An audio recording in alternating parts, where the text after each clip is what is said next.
ГСП онлайн. Городские новости сейчас. Суббота, 11:40. Арена Ледового дворца. Чемпионат города по хоккею. Соперники – Дюсш и Транснефть-Север. Команды ранее встречались. Прошлый матч прошел в рамках первого круга игр. Тогда противостояние окончилось со счетом 6-5. Победили хоккеисты спортшколы. Чтобы взять реванш, нефтяники пересмотрели свою тактику. Играть строже сзади, контратаки. Некоторые моменты, когда выходили, получалось, душили их там в зоне, прессинговали. Ну и, естественно, реализовывать свои моменты, потому что их не так много создаем.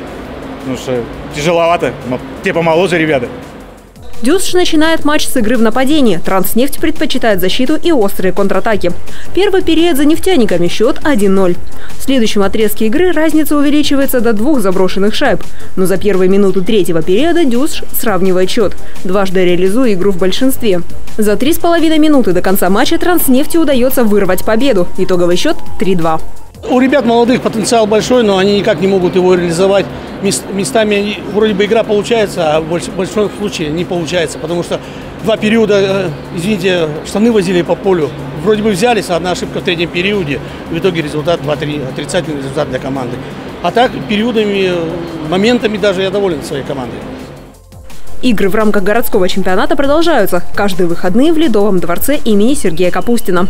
Свой следующий матч хоккеисты Дюсш проведут 15 марта. Их соперником станет нынешний лидер турнирной таблицы – команда УАВР.